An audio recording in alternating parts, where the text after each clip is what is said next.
Well, folks, been a long time. Back for another edition of the MacIver Report. Today is Tuesday, February 3rd, 2026.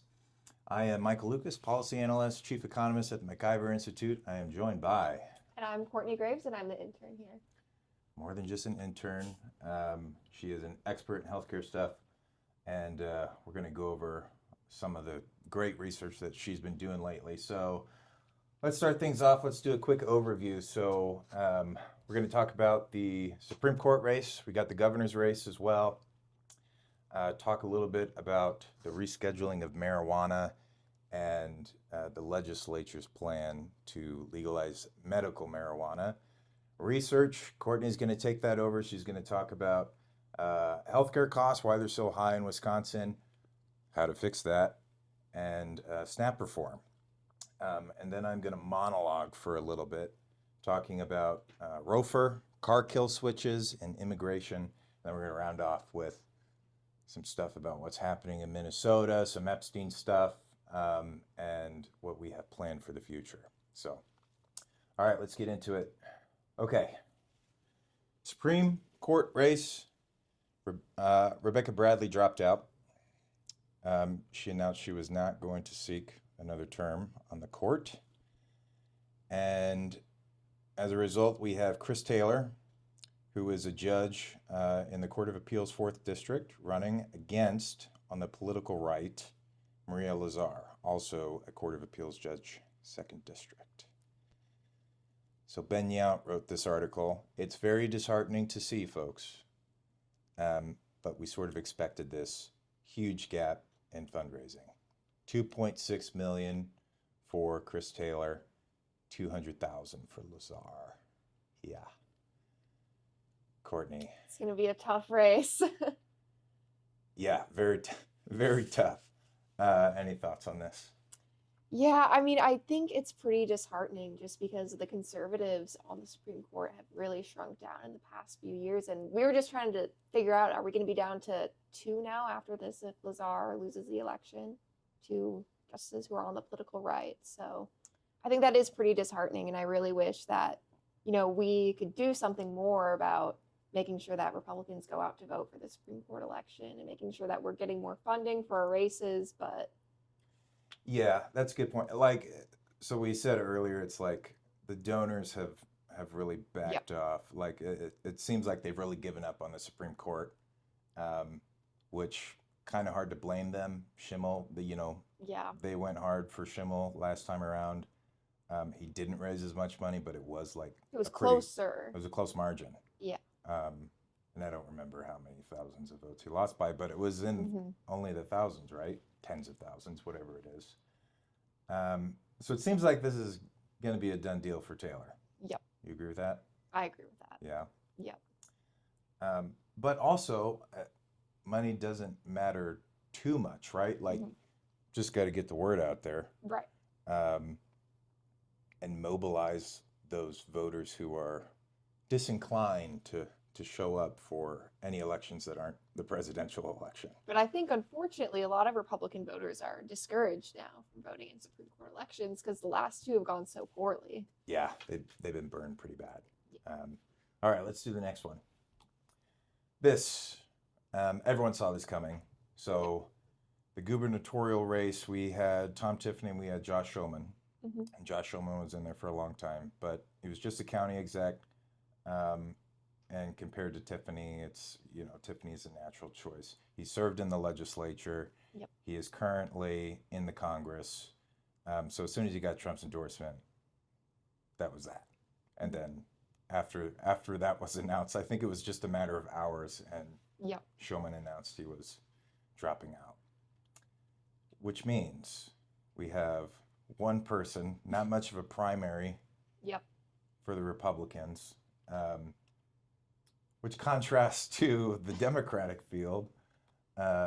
We have 7 people, and last I checked, not a clear front runner on this. I don't know who half of these people are. Do you know who these people are? I do, yeah. Yeah, I know who most of them are. So we got Mandela Barnes. That's an easy one. And remember, folks, I'm not from here. I've been in Wisconsin for not even 3 years yet, so forgive my ignorance. we have Francesca Hong, familiar with her, and then we have Sarah Rodriguez. Seems like those three are sort of the natural front runners in the Democrat field. What do you think about that? I think they're the more prominent names. I would say Mandela Barnes is a clear front runner at this point, just based upon name recognition. Who do you think is actually going to get the nomination for this? I think Mandela Barnes. Really? I do, yeah. Wait, why? Because I think he's got the most name recognition, and at the end of the day, that's what you need. He's already got connections to fundraise because he's done it before for his Senate campaign, so I think he's in a good spot. Okay. See, I was leaning towards Rodriguez. I think she Lieutenant would Governor, be the other right? person I would expect if it wasn't Barnes. But My impression of Barnes is that he's just a little bit too radical he's a loose cannon. for the base, yeah? Yeah. But is that the appeal? But yeah, I mean, Democratic voters, especially younger ones, are trending towards, more liberal, more quasi-socialist candidates. So I think he could be a choice. The interesting thing about picking like the fire starter, like the radical, is it's sort of unpredictable which way it'll go. Right. If they're really radical, people are like, yeah, I'm going for the craziest guy in the race. Yeah. Right? Or it's like, that's the craziest guy in the race, right? And you scare people away. Yeah. But I can see Mandela Barnes getting it. I still think it's going to be Rodriguez, but who knows? I still think it's going to be him. Connections and name recognition. That's really what you need. Okay. Yeah. I won't put money on it. I don't have too strong of an opinion. Yeah, I guess I wouldn't either, but. Okay, next. So Trump recently rescheduled marijuana. So previously it was Schedule 1, which is like the highest level of prohibition that you can place on a drug. And Schedule 3 is sort of middle ground. There are 5 schedules. At the same time, we also have the legislature has introduced 2 bills, one in the Senate, one in the Assembly, to legalize medical marijuana. With the proviso that there's no plant matter allowed. So you can't go and you can't buy buds. You can buy tinctures, oils, wax, edibles, things like that. And I think the idea behind prohibiting plant matter was like the externality, right, of marijuana. And it's not a pleasant smell to lots of people. I don't think it has a chance in hell. It's too late. The session's almost over. It's not going to pass. Yeah. But what I want to ask you, what do you think about medical marijuana or marijuana in general? We might have to edit this part out because honestly, I don't know. Like We're not. I honestly know like nothing about marijuana policy. Yeah. So Dylan, this was your piece. Dylan's behind the camera. Yeah. So Dylan's the expert, but we've got 40 states that have at least made it legal medicinally. Yep. So California, Colorado, notably, and both of those have actually gone further. It's legalized for 21 and up. So there's a trade-off here in my mind. So let's stick to just the medical aspect of it. So are there medical benefits to it? Yes. Are they wildly overblown in some? Yes. Super overblown. When you're talking about pain management or sleep, seems like those are pretty legitimate uses for it. Or like PTSD or something like that. A lot of veterans use it for that reason. But at the same time, when you're talking about people who are pro the medicinal benefits of marijuana, they're like, oh, it's cures cancer, like helps with cancer and stuff like that. And it's like, no. That's actually not true at all. Yeah. If you're smoking marijuana, there's at least 40 carcinogens in that. Like carcinogens cause cancer. Does it help stimulate your appetite? Yes. But that's not necessarily a good thing when you're trying to combat cancer. In my belief, this is highly controversial, but very correct. Cancer, not a genetic disease. It's a metabolic disease. And the way that cancer thrives is in the presence of sugar, carbs, things like that. So if you're stimulating your appetite, you will consume more and likely more carbs, more sugar, which actually feeds into the cancer. So folks, legitimate uses. I do not believe, however, that trying to stimulate your appetite if you're, you know, doing chemotherapy or something like that, that it's actually beneficial. But there are some use cases for it that I think are legit. Recreationally, though, what's your opinion on that? I'm not in favor of No. legalizing marijuana Okay. recreationally. Tell us why. I think two reasons. First, it's not very good for you, especially if you're smoking it. I think there is a difference between things like edibles versus actually smoking the plant. Like you said, it has externalities, but also it's not good for your health. There's tar in there. It's terrible for your lungs, just like cigarettes, but even worse. Beyond that, I don't think it's great for like cultural society to have a huge culture around smoking marijuana. I mean, I'm a college student, so I see it all the time. And, when you walk down State Street in Madison, you see that every, 1 in 3 stores now is a marijuana shop. And people have just sort of flocked to that. It's sort of like alcohol in that way, but even worse, where it's just people are flocking to marijuana to escape reality, have, more of a sense of fun, but instead of, building community or going out and doing things, they just sit alone in their dorm rooms and smoke. So I do worry about the social aspects of legalizing that and popularizing it even more than it already is. But I know that might be a controversial take, so. No, I've heard this like even from my parents, which is that I'm from California. Everyone has smoked weed, not that they all do it, whatever. But my mom said, back in like the 80s, if anyone smoked pot, they do it in a group. And now everyone's smoking alone. So it's sort of become like this antisocial drug. Right. Right? As opposed to alcohol, which is also not good for you. It's not good for you. But is a social it is a social drug. Yeah.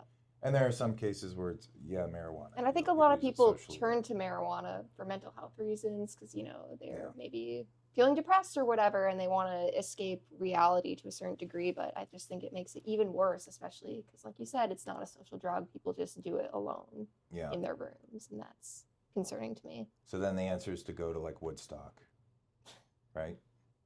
Go to a rave. I don't know about that. No concerts. No. And be social. What about from a civil liberties standpoint, though? I mean, yeah, if you're taking it from a liberty standpoint, the correct thing would be, well, yes, it has, bad effects on your own personal health, but that's up for you to decide, and it's up for you to wager if it's worth it or not. Again, though, I think that the externalities and also the social cost outweighs the benefit that you get from having the civil liberty of just choosing to smoke marijuana if you want to. Yeah. But again, I feel like maybe you would disagree. I don't know. I'd agree with the civil liberties point. You know?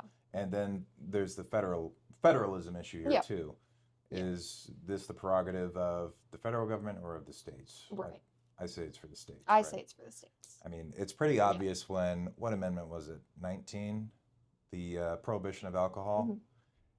If you need a constitutional amendment, I'm actually not sure that it's 19, so don't quote me on that.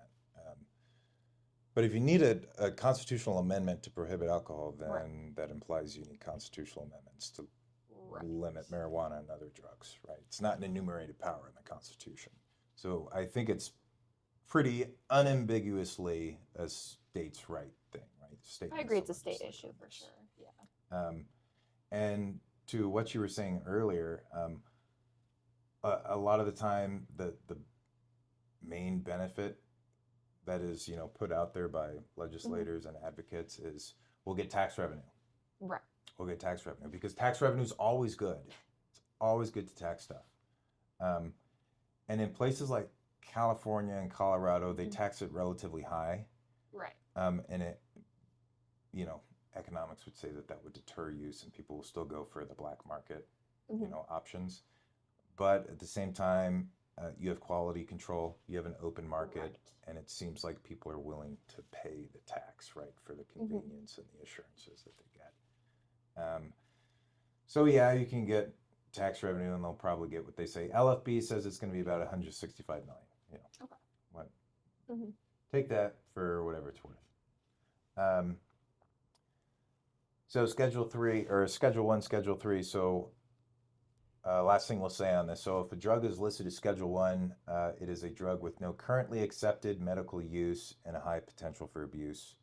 That's where marijuana was. That's the highest level of prohibition. Now it's Schedule 3 right in the middle. Schedule 3 says that these are drugs with a moderate to low potential for physical and psychological dependence.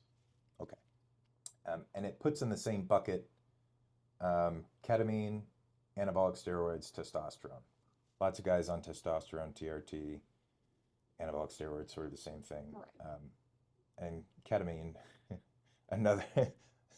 another social drug, but it does have medical benefits. Some people are prescribed that. I think maybe they give it for like surgeries or something.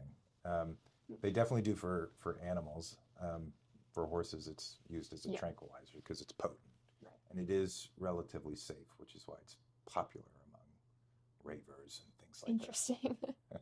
Okay, so next. So, okay, Courtney, your first article, Understanding Wisconsin's Healthcare Costs. Walk us through this. Yeah, so I wrote this about a month ago, and so it just goes through why healthcare costs are so expensive, both in Wisconsin and also nationwide. So I'll just give you some numbers on it so you get a good idea, even though we all know that healthcare is very expensive. So from 2013 to 2019, health insurance premiums in the individual market increased 151% in Wisconsin, and the national average was only 129%.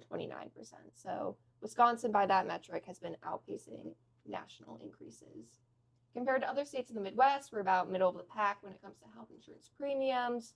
So we're about, I would say, average. But when you look at just out-of-pocket costs, Wisconsin has some of the highest in the nation, totaling $3,700 per person per year in 2023.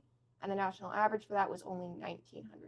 So I don't know why Wisconsin has that big of a discrepancy where we have extremely high out-of-pocket costs, but only roughly average insurance premiums. Kind of interesting, might be something to look into. But really what this article gets into is why do these numbers look the way that they do? And so I talked about a few different issues in this article. The main one I talked about was the ACA, as that was a really big driver in the increase in healthcare costs in that time frame we were looking at from 2013 to 2019. So there was a lot of new regulations that came in, such as minimum coverage requirements, modified community rating, medical loss ratios, and also the enhanced premium tax credits and the regular premium tax credits, which have been in the news a lot recently with the recent expiration of them. So really what this did in essence is it drove a lot of market consolidation, and it also messed up a lot of free market incentives that were in the health insurance market. So hospitals and insurance companies, essentially, it became far more economical for them to consolidate their power and have more wager in the market.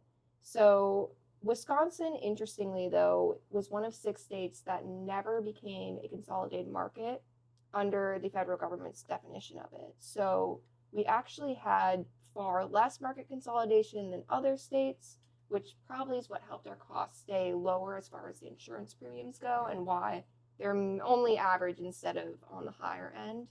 But we do have other issues in the states, the main ones being physician shortages and the rising cost of prescription drugs. So those were really big drivers in costs as well.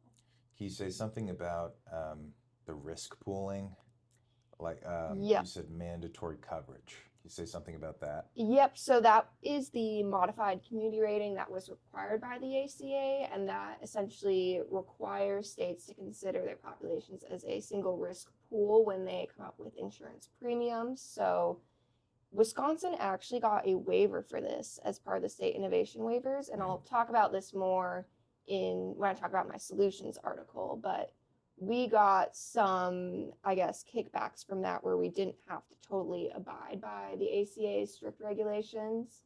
But essentially what that did is it allowed you to not consider basically people's health, certain aspects of people's health when creating insurance premiums and other factors. And so like when it came to like age or smoking, there were certain instances where you could have higher premiums, but again, everything was set to certain ratios where you couldn't actually create insurance premiums based on risk, which is how it was previously done. So who got the kickbacks? The insurers? Right. So insurers didn't have to abide by all the rules of the ACA after the state innovation waiver. Got it. Want to go to the next one? Yes. Solutions? Okay. Solutions. Okay, so how do we fix that stuff? Okay, so the first idea that I came up with is expanding physician-owned hospitals. So physician-owned hospitals are just simply hospitals that are owned and operated by the doctors themselves. So the ACA also had another interesting regulation that hospitals snuck in here through intense lobbying, but essentially a provision of the ACA banned new POHs by not allowing new or expanding ones to bill for Medicare anymore. So it drastically decreased the financial viability of expanding a POH or opening a new one.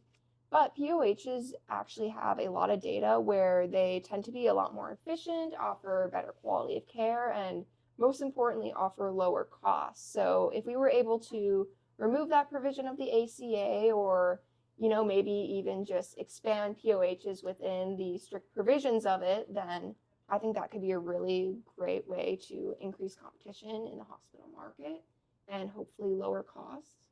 Another idea I came up with was increased price transparency. We do have pretty good price transparency laws. They're just not enforced correctly. So, And there's a new bill that's been introduced, which correct. also not going to get passed. No. Session's almost over, but it's probably a joint bill. Yep. But yeah, it addresses that price transparency. Right. Putting some more teeth on it, having some monetary penalties for hospitals and insurers who don't, actually publicly and clearly post their prices. That would be their the next their step. cash prices, or their out of pocket? Both. Yeah, both. Right. So addressing that, because like I said, we do have both federal and state price transparency laws. They're just not very well adhered to. So yeah, fixing that problem. I've never heard of anyone getting an estimate in the ER before they actually receive their service. So well, but it's always a shocking bill at the end. That is the other issue, though, with price transparency laws is they typically only address shoppable services. So shoppable services are ones that you pre-plan, right, that you can anticipate, not emergency services. Yeah, so elective sort of treatment. Because that's a lot harder to regulate. And I don't know, maybe you have some ideas, but I don't know how you would go about ensuring that emergency prices are clearly stated. Yeah, I don't know. I mean, pretty difficult. they give you a bill at the next day. They do, yep. So it seems like they could give you a bill, Yep. It's just, I guess, they don't know what they're going to do until you get there. Yeah. But, yeah. And obviously, if it's a real emergency, you're not going to be able to consent to prices anyway. Yeah. But still, there are plenty of people waiting in the emergency room. Yes. Right, who you could give a quote to at least. Right. Or either way, at least insurers should have clearer rules so that people can anticipate if I did have to go to the emergency room, what would you likely cover versus what would you likely not cover? And then that could help people decide which insurance plan they should choose. Yeah. So I think things like that could be extremely helpful because when you don't even know the prices of the services in which you're going to use, then how do you have any consumer choice in this? How do you actually know if you're choosing a plan that is cheaper or a better deal or things like this, right? You're just removing consumer choice because consumers don't even know what they're getting. But the next one is a little more clear cut. It's expanding health savings accounts. So HSAs, for those of you who don't know, are a type of savings accounts that are paired with high deductible plans. And the reason why people like them is because they have a triple tax advantage. So contributions are tax-free. Any earnings made in the account are tax-free, and any withdrawals to pay for medical expenses are tax-free. So the idea of an HSA is that you set aside money in it for future medical expenses. They can't be used to pay for insurance premiums, but for instance, if you went to go get a surgery, right, you could take money out of your HSA and use it to pay for that.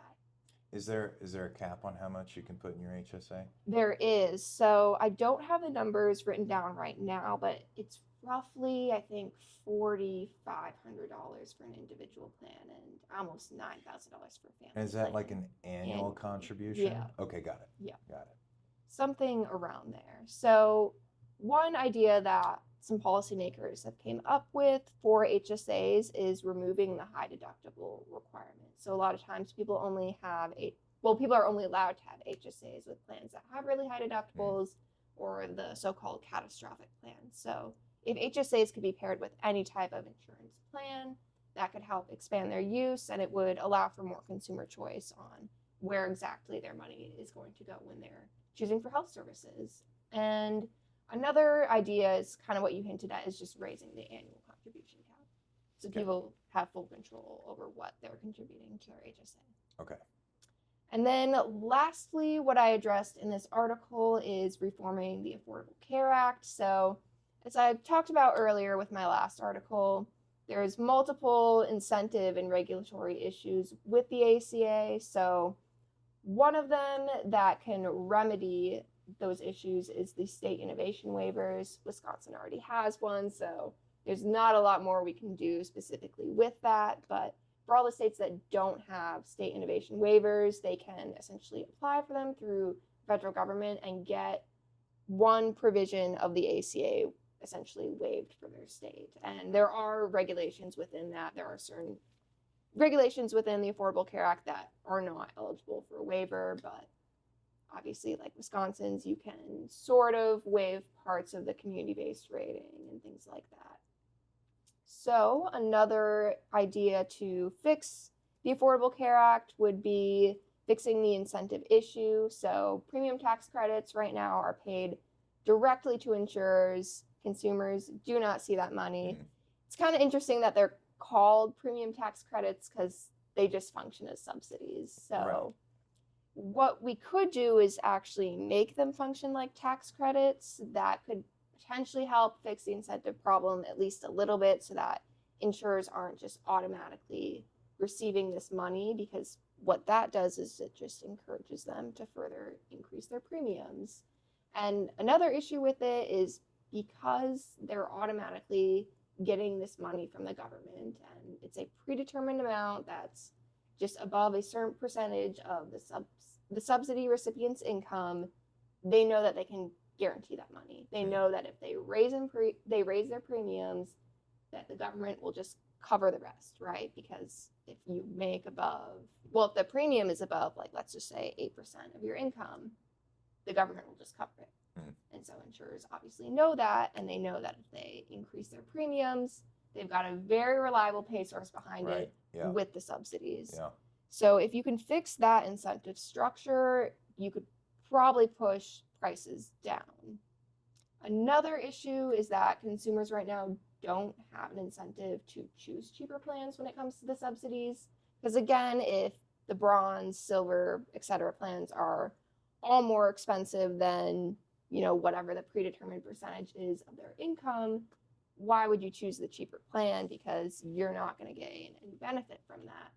So what some policymakers have suggested is creating an HSA specifically for subsidy recipients, where if they do choose a cheaper plan and they still have some of their subsidies left over, can go right into an HSA, and then they can use that money how they choose. And then if consumers have more of an incentive to choose cheaper plans, that should have a downward pressure on prices. Okay. And then the last one within the ACA is preventing silver loading. So what silver loading is, it's when insurers purposely increase the cost of their silver premiums. That's what the benchmark is created off of, which is what determines all the subsidies. So if they can specifically increase the cost of their silver plans, then they know that the government will start giving more subsidies. So a way that you could maybe fix that is by not benchmarking subsidies to premiums, and instead you could benchmark it to something like medical CPI, so like inflation. Okay. So yeah, that's the idea I came up with there, but that's all I have for that article. Okay. I've got a solution that I'll mention much later. Perfect. Okay, and then this last one, SNAP reform, fraud, of course. What do you say in this article? All right, so the Trump administration with the USDA rolled out a new waiver program, and what this program is it allows states to place extra restrictions on what SNAP recipients can buy with their EBT cards. So it's up to the state exactly what they want to include in this waiver and exactly what kinds of junk foods they want to place restrictions on. But Wisconsin particularly tried to get a bill passed, and it was AB 180 this fall, that would ban energy drinks, soft drinks, and candy from being used with SNAP dollars. So The bill went through the state legislature. It didn't pass. It doesn't look like it will by the time the session is over. So it seems like Wisconsin is not going to be making use of this waiver, at least in the near future. Obviously, as long as the Trump administration is still around, the waiver will probably be available until then. But so far, 18 other states have taken advantage of this and banned various foods. There were some other states that had even further restrictions than Wisconsin's proposed ones. Like I know one state even banned like all prepared dessert foods from being bought with SNAP EBT cards. So Wisconsin's was sort of in the middle compared to what other states were proposing as far as restrictions go. Mm-hmm. Devil's advocate here. You're restricting freedom of choice. Well, but it's government dollars. Is it government dollars? SNAP EBT cards? Yeah. Yeah. Government dollars? Well, taxpayer dollars. Taxpayer dollars. Okay, got it. So funneled through the government. so you would agree that with your money, buy whatever you want. With your money, buy whatever you want. But if it's my money. But if it's taxpayer dollars, you've already axed the free market on that one. So. Okay, got it. Yeah. Yeah, people have said this is a civil liberties infringement, but I don't think so. I mean, other people are putting food on your table. Some of you need Right. it, that's for sure, but Right. a lot of you don't. We're slowly unraveling that Yeah, thread. and I that do yarn. think too, if you do truly need food and you do need SNAP, which many families in Wisconsin do, why would you want to buy junk food with it? You should want nutritious meals that improve your health, are going to have better outcomes for you in the long run, that are actually going to fill you up. Because things like energy drinks, soft drinks, and candy are never going to do that anyway. Yeah, there's an obvious trade-off here. When you buy soft drinks, junk Mhm. food, stuff like that, tastes better. People Yep. like that. People like tasty food. Tends to be cheaper. Yep. But only at the point of sale. When you look at Mhm. the additive health effects that result, then it ends up being more expensive. in the long Right. run. And there's also with junk food, particularly when it has fructose in it, which Mhm. pretty much all junk food does, it actually stimulates your appetite. Yep. So it actually makes you consume more. It does. And the kind of calorie matters too. When you're buying Mhm. junk food, you tend to have a decent amount of fat in conjunction with a lot of sugar, which is just like a recipe for disaster. It's like a metabolic mismatch. Mhm. When you're consuming lots of sugar, your body's like, we don't touch fat. Yeah. So the fat goes in. But when you eat a lot of sugar, right, that gets turned into glucose in your blood. Yep. And it is acutely toxic.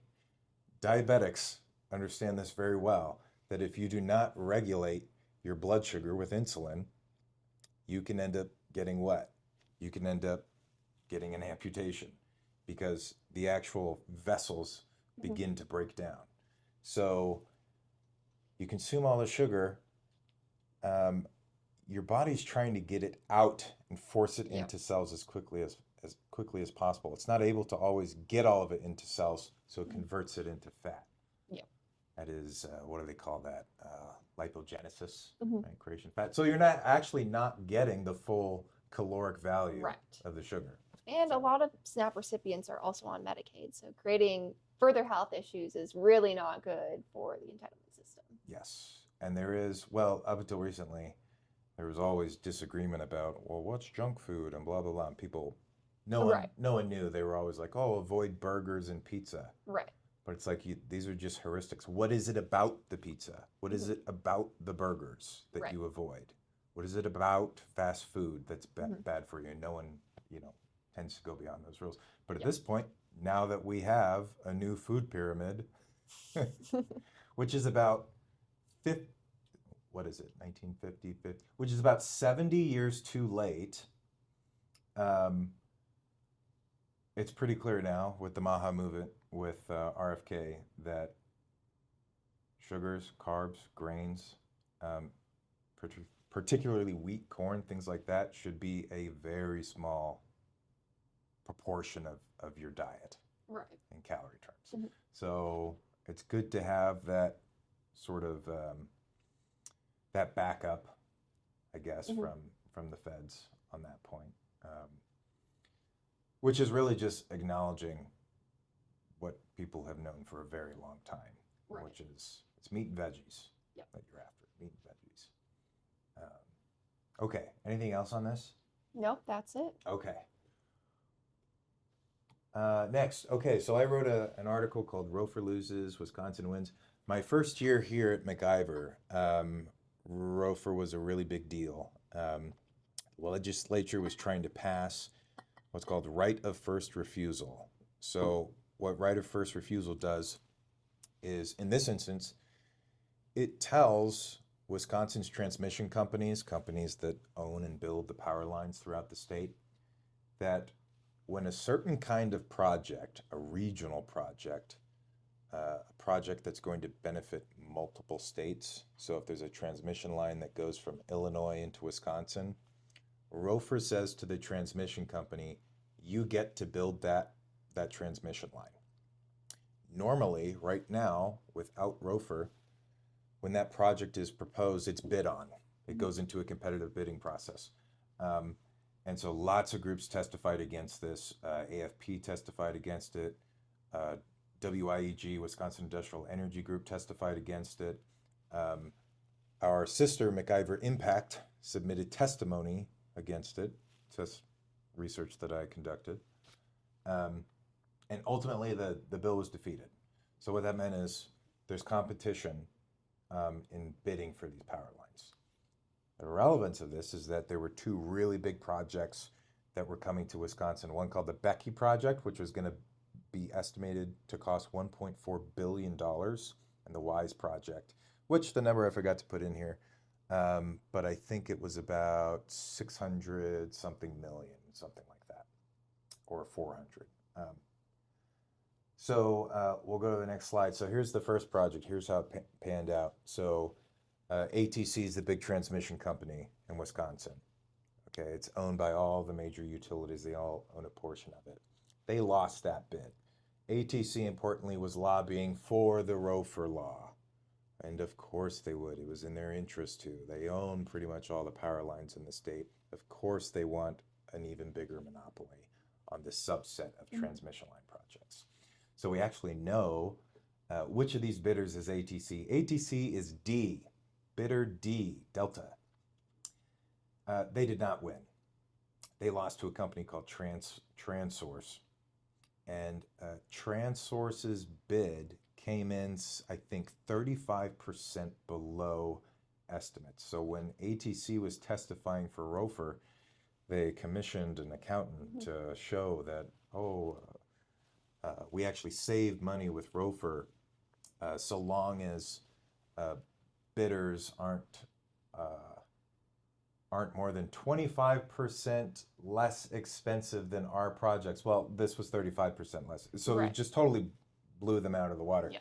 Yeah. The winner also had the lowest revenue requirement, which is the amount of money they're able to recuperate. They offered to also cap their return on equity, which is their profit that they're able to earn. They were the only person who did that. So Transource won that, and ATC lost. And then the next project, which was a smaller project, is the WISE project. I believe ATC was D in this one as well, Delta. They didn't win this one either. This one was won by developer A, which is called Viridon. Their bid was $350 million. It was almost 50% less than what the project was estimated to cost. It was just crazy. They also had the lowest revenue requirement, more than 40% less than the highest bidder. And who was the highest bidder on a revenue requirement? ATC, developer D, Delta. So awesome. It's proof in the pudding, right? We're trying to advance free markets here, and competition is like an essential element of that. So this is really, really good. And a bunch of things happened that otherwise wouldn't have happened.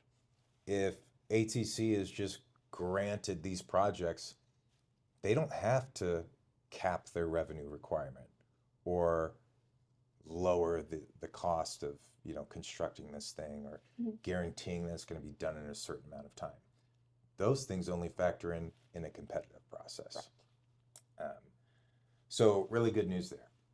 Okay, the next article I wrote, this was a week and a half ago, is called Nullify the Car Kill Switch. So this is kind of an old thing that happened at the federal level. Happened in 2021 as part of the Infrastructure Investment and Jobs Act, which was Biden's disastrous stimulus bill. Hidden away within that bill, which is law now, folks, was a provision that was lobbied for by, I think, a group, I think it's called Moms Against Drunk Driving.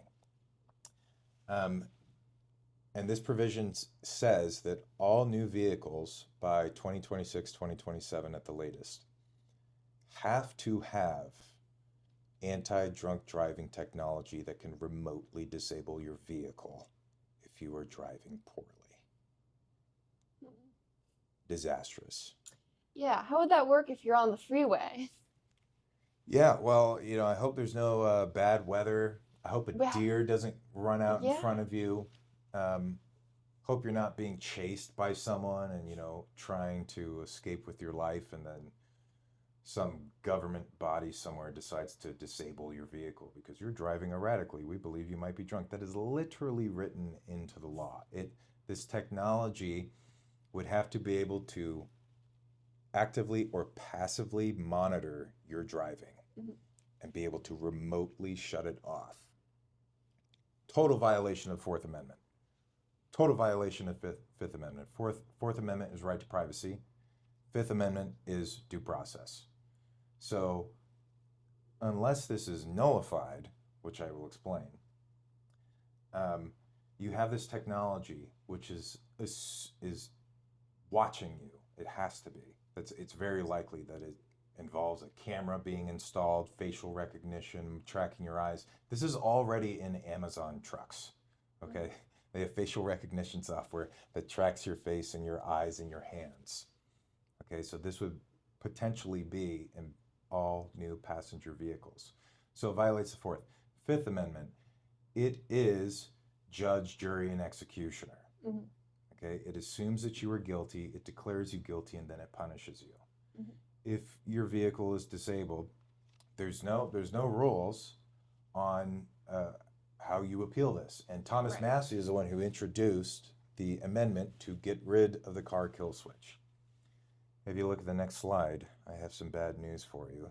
Mostly good news, though. On that vote, on this amendment, this vote happened a month ago, maybe even less than that. Wisconsin representatives voted along party lines. Democrats said, no, keep the car kill switch. We like Big Brother, obviously, they would say that. And then all the Republicans said, no, get rid of it. That's ridiculous and draconian, with the exception of one. And you can see that on your screen. So what I talk about in this article, I say nullify. Nullification is like one of the oldest American pastimes. It is literally as old as the Constitution is. It's older than the Constitution. It goes back at least to 1776, when the colonial governments decided to nullify like every law under the sun because they said that they are void and of no force. We do not have representation.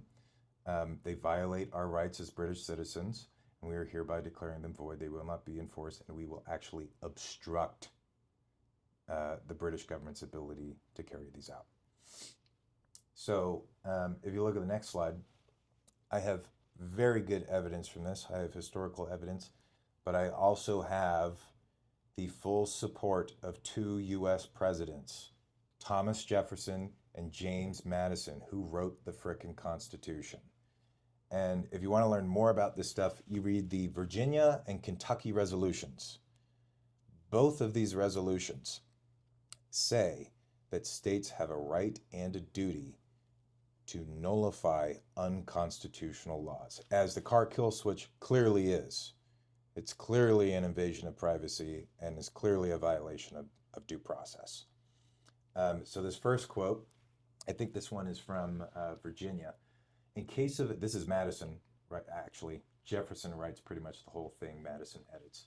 In case of a deliberate, palpable, and dangerous exercise of other powers not granted by the said compact, the Constitution, the states who are parties thereto have the right and are in duty bound to interpose, nullify, for arresting the progress of the evil. and for maintaining within their respective limits the authorities, rights, and liberties appertaining to them. This is, according to Madison and Jefferson, and they are correct, a protection of the Constitution. You are actually defending federalism because the federal government is not authoritarian. It's not supposed to be. It has a specific sphere in which it is allowed to operate, and it cannot go beyond that sphere. Hence the 10th Amendment. Any powers not enumerated are reserved to the states or to the people. Jefferson writes the Kentucky Resolution, and he uses a different word. He doesn't use interpose, he uses nullification. Where powers are assumed which have not been delegated, a nullification of the act is the rightful remedy. Every state has a natural right, in cases not within the compact, to nullify of their own authority. This is an essential state's right. You are duty bound, according to them, to do this when met with an unconstitutional law. And the car kill switch is a patently obvious violation of that. So that's what I argued in that paper there, which brings me back to another solution which I had alluded to earlier with the Affordable Care Act. Mm-hmm. Nullify the Affordable Care Act. It violates the Commerce Clause. Commerce has a very strict definition in 18th century English. It does not apply to any kind of economic activity. The founders are very, very clear about what commerce was. It had a legal definition that was not only established in America, but goes all the way back to Britain. It's part of English common law, and they knew that, and we don't know that. So that's nullification for you. This went up today, so I've got an article on immigration, and we'll talk about Minnesota in detail. So people on the left right now are going absolutely nuts over ICE and Border Patrol and deportation efforts, and lots of them, like Billie Eilish just said on Sunday, what was it? No person is illegal on stolen land. But also we have no borders. And also we have no, right, yes. So there are a lot of people saying that not only that deportation and regulating immigration is wrong or bad, but they're saying you actually don't have the power to do this. They're wrong. On the flip side, we have people saying, yeah, Congress can absolutely regulate immigration. They can do that because of the naturalization clause. Wrong. It's not because of that clause. Well, they can do it because it's an applied power. Wrong. 10th Amendment. You read your Constitution. So this article, I give evidence for where that power is actually enumerated, and it is in Article 1, Section 8, Clause 10, the Define and Punish Clause, which states that Congress shall have the power to define and punish piracies and felonies committed on the high seas and offenses against the laws of nations. That last part, offenses against the law of nations, is where the power to regulate immigration comes from. And so if we look at the next slide, this is actually a proper noun. In the Constitution, the framers capitalized nouns, but we can tell that this is a common noun or proper noun for lots of reasons. Namely that this also has a long history in Britain and in the West. The law of nations is really international law, but derived from natural law. So just as you as a private person can keep people off of your property, right? That's trespass. It's a violation of your right to property. Someone comes, trespasses, comes onto your property without permission. Same thing extends to nates. They have what's called the right of domain. So all throughout this, I give evidence of that. I have quotes from William Blackstone. I have quotes from Emmer Vattel. I have quotes from Samuel Pufendorf. The reason people don't know this is because during the ratifying conventions, during the ratification debates, there is no record, as far as I'm aware, of anyone ever saying, hey, what does offenses against the law of nations mean? And the reason for that is that it was so obvious. Mhm. It was not only obvious, but America was trying to get immigrants, which, if you look at Article 1, Section 9, says that Congress shall not restrict migration or immigration until the year 1808, Mhm. or it will not restrict migration or importation Yeah. until 1808. So it seems like, oh, that's where the power comes from. No, no, no, that's a limit on the power. Mhm. The power is somewhere else. It's in Section 8, Clause 10. So yeah, Congress has this authority, and the president, the executive, is required by the Constitution, by his oath, to faithfully execute the laws of the United States, the laws of Congress. So yes, President Trump can absolutely deploy ICE and Border Patrol, and even call on the state militias to enforce federal immigration law. Since that is a power enumerated to the federal government, states have no say on who enters their states or their cities. You have no control. What you can do is you can enforce those federal laws, but you cannot obstruct. So we're sort of seeing like a de facto nullification in states like Minnesota. Mhm. But nullification is only legitimate if the laws are unconstitutional. And in this case, the laws are constitutional. So read that. Folks, I spent a good amount of time on this. It was a lot of fun to do. And you will get ammunition for arguing with people on social media, and you're going to win hands down. Okay, so, and it's fun to share at a cocktail party too. All right. Okay, last thing, we'll wrap up here. Since I mentioned Minnesota, let's start with Minnesota first. Yeah. All right, give us your take on the situation. Yeah, so my home state is actually from Minnesota. I live just north of the cities. And I think what's happening is tragic in the sense that there's been a lot of chaos sowed. But I also think that the federal government, as you said, has their right to enforce our immigration laws.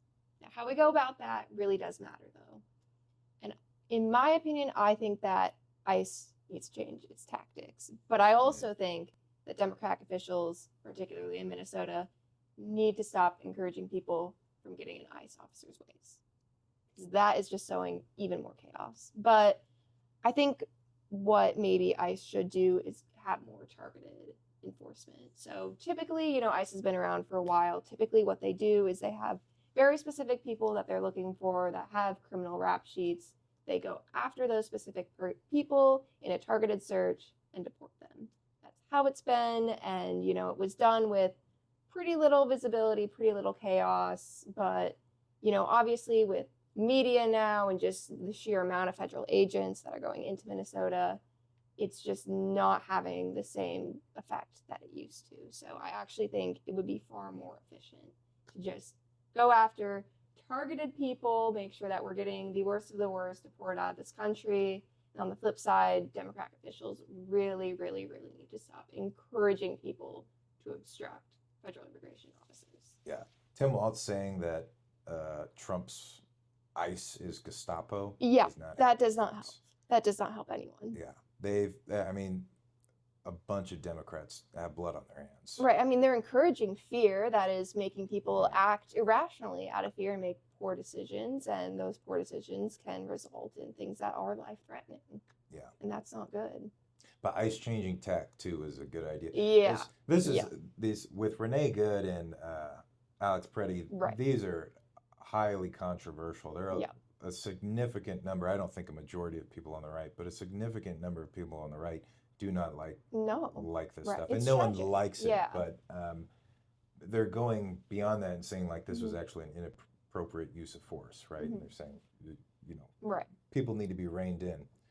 And I think the president probably agrees with that too, because Kristi Noem was running this operation. Right. And then after Alex Preddy, who does Trump bring in? Brings in Tom Homan, the career professional, right? So it doesn't help that you got these Democrats, inflaming people's passions, encouraging obstruction, which you Right. can't do. No. That's illegal, violating the Constitution. But you're endangering your citizens. Oh, I had a few other points ago. Let me back up. You're endangering your citizens. You're subjecting yourself to criminal prosecution. And supposedly Waltz and Trump have made a deal, right? Mhm. Part of the deal in effect here. But it'd be nice for local law enforcement to help ICE and Border Patrol. Right. Mhm. Because they're not experiencing crowd control. Right. That is not what they do. ICE is supposed to do raids. Yep. Border Patrol does searches, right? Mhm. And then they also do pursuits along the border Right. and things like that. But dealing with crowds of hundreds of people, they need backup of some Mhm. kind. And if they're not going to get it from the states, which the states do not have to provide, Right. the sheriff doesn't have to do it, PD doesn't have to do it. The only institution that a state would have to provide would be the state militia. That's the state National Guard. Constitution, again, folks, the Congress can provide for when a state militia is activated. It is activated right now by law. You have widespread unrest, and the president becomes commander in chief and orders the militia. So Minnesota National Guard needs to be out there. National Guard has experience in crowd control. But would you agree? It's a really bad look. It's damaging to immigration policy. For sure. Yeah. I think it's really just ruining the whole message on immigration policy that, immigration is what won Republicans the 2024 election. And if this is how it's perceived being carried out, people aren't going to be voting for Republicans on immigration policy in 2026 or 2028 and beyond. It's really just damaging the entire message on it. Yeah, and we don't have it here, but bets on Polymarket are showing Dems have a very good chance of taking the House. Right. So there's some blowback to this, and use the word perception. Perception is all that matters here. Perception is all that matters. The facts do not matter. So here's a policy solution: tear gas, rubber bullets. I don't know, billy clubs if necessary, or just whatever. But more use of non-lethal deterrents. Pepper spray. These guys need to be pepper sprayed out the wazoo. Like the raids that were done in Chicago. Right. Remember, people were surrounding the ICE facility, and what did the ICE agents do? They shot tear gas down into the street. Non-lethal, got people out of the way. And then help from the National Guard would be good as well, because you need bodies. You just need more people to hold back the crowd. Anything else to add on that? Nope, I don't think so. All right, let's do Epstein next. You want to start us off with this? Sure, I don't have too much to say on this one other than I guess I'm losing hope in any accountability. Yeah. I don't know. Gotta be honest, folks, this is a huge mistake for the administration. You had the president and the vice president campaigning on this, campaigning on full release, saying that going to go after the people responsible here. Yeah. This won so many moderates and quite a few Democrats, more moderates than Democrats, obviously.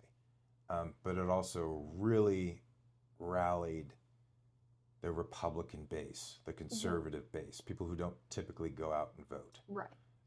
People wanted accountability. Yep. In the form of arrests, prosecutions, and convictions. There have been no arrests, no prosecutions, no convictions. So the reason Epstein is relevant right now, just had more than 3 million documents released. Yep. No one's gone through all that stuff. People are doing headlines about names. You got people on the left saying Trump's name is mentioned 2,126 times. Yeah, but without any implication of wrongdoing. It's not the fault of Donald Trump that Jeffrey Epstein decides to write his name 50 times on a single page. Like, it doesn't mean anything. And there's really not a whole lot to go on here that would really implicate anyone. You got images of Clinton. Yep. We've had those for a while. You've got some documents about Bill Gates, Yep. who was already a bad man for other reasons, like using Africa as his personal science lab and feeding the poor people of Africa these experimental drugs. That's another story. Read RFK's book on that.